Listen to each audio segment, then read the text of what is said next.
Welcome to this presentation where we are answering question B7 and B8 of 2025 GCE. First question reads, Figure B7.1 shows a soft iron bar magnet. So the bar magnet shown here has the north pole on my left and the south pole on my right. First question 1. Draw the magnetic field lines resulting from the poles of a magnet shown in figure B7.1. The magnetic field lines are drawn just as illustrated right here. These magnetic field lines should have an arrow pointing on the south pole of the magnet, because these lines, they run from the north of the magnet and they enter on the south of the same magnet. Okay, so here the lines have been drawn from the north, moving all around the magnet and coming to enter on the south pole. So once you draw these lines the way I've just drawn them here, that means you're done with the magnetic field lines. But take note, these lines are not supposed to cross each other, and they should always run from the north to the south of the magnet. A2 reads, give two properties of the magnetic field lines. What are the two properties of the magnetic field lines? So number one, as earlier stated in A1, the magnetic field lines must not cross each other. So this is how we are going to write the answer. Then second property, these magnetic field lines should always run from the north going into the south. And here is how the answer is going to be written. So once you write these two, that means you are done. We go to question B.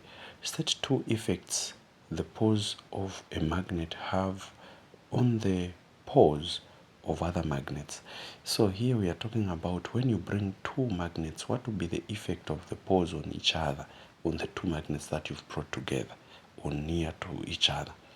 Here the issue is when you bring the north and the north, which we call the like poles, they are going to repel each other.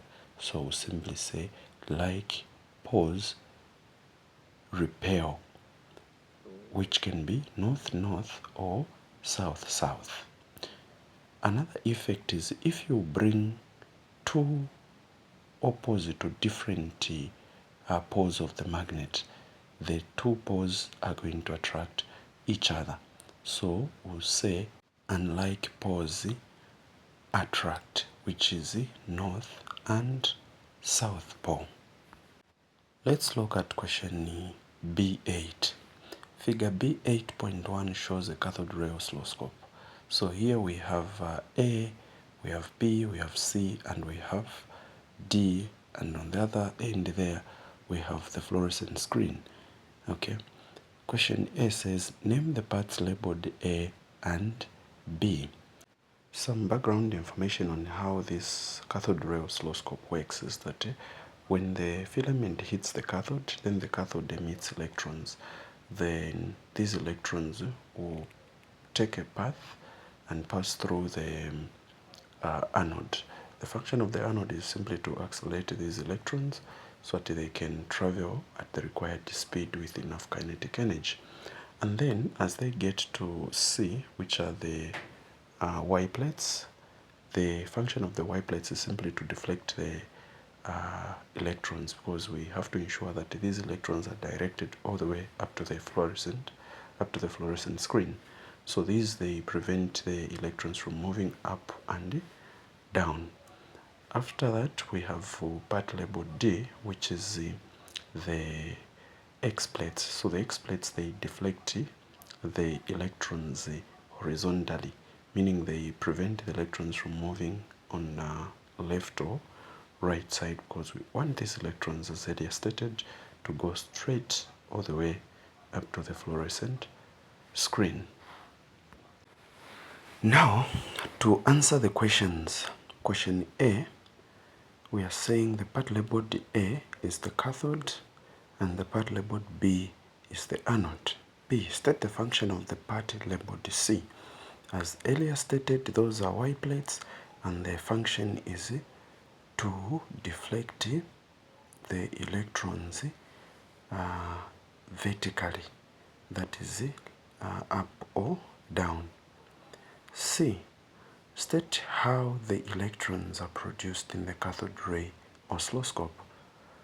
So, electrons are produced by thermionic emission from the heated cathode. So, question D. Explain why the tube of the cathode ray oscilloscope is evacuated. By evacuated meaning, why should it be completely empty? And by empty we mean there should be no air particles inside. So the reason for evacuation is to prevent the electrons from colliding with the air particles, or you can say the gaseous particles. Thank you.